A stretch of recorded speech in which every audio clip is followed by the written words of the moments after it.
Bonjour. Macron est à la France ce que l'herpès anal est au coureur cycliste. Ça fait mal au cul et c'est extrêmement difficile de s'en défaire. Il s'agit d'une de ces maladies politiquement transmissibles qui attaquent depuis des décennies notre organisme collectif, affaibli au point que même cet équivalent symbolique du coliforme fécal représente aujourd'hui dans une France en état de dégénérescence avancée un danger potentiellement mortel. Jadis, nos anticorps sociaux auraient descendu Jupiter de son Olympe méprisant avec quelques bonnes roustes, échelonnées de la maternelle au service militaire, et il aurait fini vendeur de lessive stagiaire auprès de la mère de nid, en commençant par faire les nœuds pour le nouvel homo, si cher à Coluche et LGBT avant l'heure, dans les réclames de l'ORTF. Nonobstant le fait que la France dispose d'un cheptel caprin conséquent qui pourrait avantageusement remplacer une partie de l'Assemblée nationale pour moins cher tout en produisant du fromage, arriver à nous faire croire qu'en dépit de toutes les personnes de valeur qu'est capable de produire un pays de 65 millions d'habitants, le fait qu'on se retrouve systématiquement avec des Hollande, Sarkozy et autres Macron est le résultat d'un processus démocratique, honnête et vertueux, et certainement avec la substitution du travail par l'emploi, le plus gros foutage de gueule de tous les temps.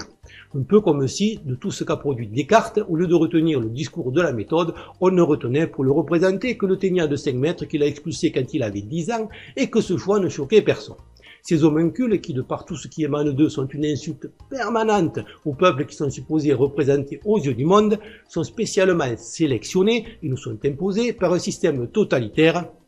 bien camoufler d'ailleurs les faux choix qu'ils nous proposent, afin, il fallait y penser, de conforter par leur médiocrité et leur nullité surréaliste l'illusion de notre incapacité collective à faire des bons choix, ce qui, paradoxalement, nous maintient, par la peur de nous-mêmes ainsi entretenus, dans la voie de garage de la démocratie représentative. Démocratie qui a annihilé toutes nos libertés fondamentales au profit de celle de consommer, et ceux qui se voient soudainement privés de cette liberté-là pour cause d'atrophie pécuniaire, comme les gilets jaunes, finissent par très vite réaliser qu'ils ont été privés de toutes les autres, celle de circuler, de manifester, de s'exprimer, à l'exception peut-être de celle de se faire mettre tant ou rarement propre qu'au figuré.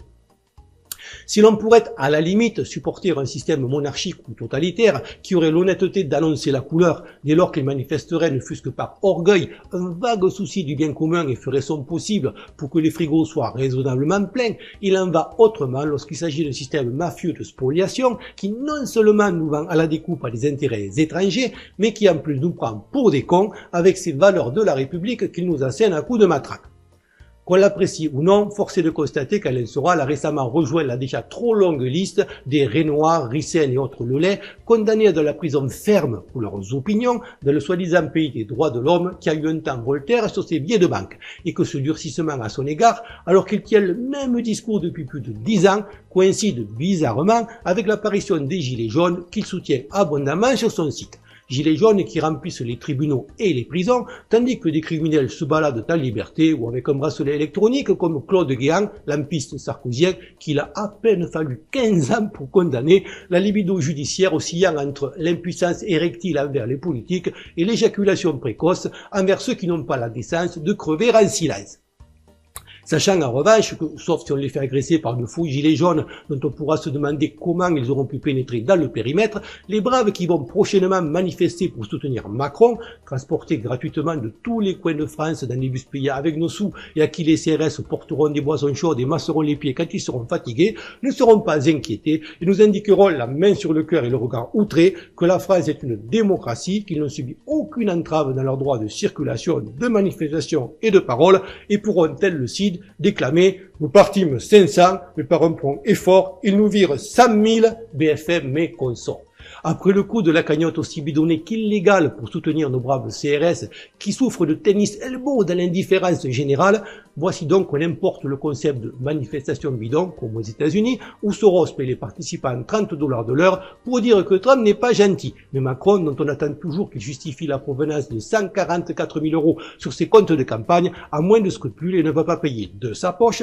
quand il a à sa disposition les moyens de l'État pour faire sa pub, comme quand il était ministre et comme il le fait déjà sous prétexte de grands débats pour sa liste de zombies en marche branlante vers les européennes.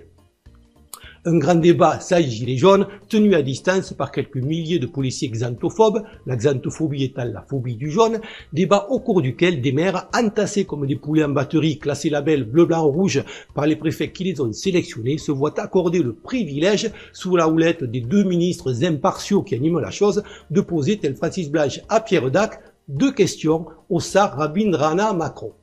Le ridicule ne tuant malheureusement plus, pour faire bonne mesure et détourner l'attention, comme à chaque fois, on envoie Marlène, seul décolleté potable disponible au gouvernement, au casse-pipe, alors qu'on l'imaginerait plutôt dans la production des ustensiles fumatoires, pour peu qu'il y ait quoi que ce soit d'autobiographique dans son best-seller « Les filles bien n'avalent pas », ce qui laisserait la possibilité au final d'un solde créditeur encalumet suffisamment confortable pour respirer feu Magritte jusque dans sa tombe, qui n'en est peut-être pas une. Sa bouche lui servant hélas aussi à parler, on l'envoie donc au charbon, la pauvre petite, en la bombardant, et c'est presque une promotion, co-animatrice avec Cyril Hanouna, non pas d'un grand débat réservé aux élus, mais d'une version pour la plèbe, un petit débat en quelque sorte, avec arôme naturel de peuple et de vrais morceaux de gilets jaunes dedans. Peut-être aurait-il été plus judicieux, en termes d'audimat, de remplacer Hanouna par Jean-Claude Van Damme, compte tenu de la dynamique déjà observée entre les deux personnages, mais la chose aurait risqué de lever de vrais lièvres en forme de singularité cosmique, ce qui n'est pas non plus le but de l'exercice. Macron n'est qu'un domino, mais c'est ce domino qui doit absolument tomber si l'on veut faire tomber tous les autres. Le teignant Macron, un bon parasite, n'a aucun amour propre, et tant qu'il sera à l'abri des vermifuges et derrière un cordon de CRS, restera contre vents et marées. Il n'est qu'à voir comment il s'accroche à son bureau sur sa photo officielle, car même si le système perd de l'argent à cause de lui, du fait de l'explosion en vol de l'alternance bidon gauche-droite, le D-Système n'a rien ni personne d'autre à opposer au terrifiant RIC pour garantir la poursuite de son entreprise de spoliation. Macron, qui au cas où son fanatisme s'avérerait insuffisant et probablement tenu par quelques dossiers scabreux, n'a aucune marge de manœuvre dans un pays saigné à blanc par le racket qui n'implique pas une révolution contre les perpétrateurs du dit racket qui l'ont mis là pour liquider la France et sucer ce qui lui reste de moelle. La lutte contre les gilets jaunes va donc s'intensifier en essayant de donner l'illusion de l'existence de contre-manifestants pour influencer le moujon indécis et tenter d'enrayer la menace de manifestations massives de millions de personnes qui rendraient la situation du pouvoir intenable. Pouvoir qui, à court de miettes à redistribuer, compte pathétiquement sur le fait que le temps fasse son œuvre et que les gens, emportés par le maelstrom médiatique permanent destiné à détourner leur attention des vrais problèmes, à nourrir leur anxiété, se lassent. Ça ne peut plus fonctionner lorsque les gens voient leur situation s'aggraver à vitesse exponentielle, ce qui a vocation à donner la jaunisse à de plus en plus de monde, d'autant plus que tous ceux qui ont subi ou assisté à des violences policières sont confrontés au choix cornélien de crever en silence ou de se radicaliser. La gageure pour les gilets jaunes est donc de durer et de rendre la vie intenable au gouvernement sans s'aliéner des sympathisants en leur pourrissant la vie.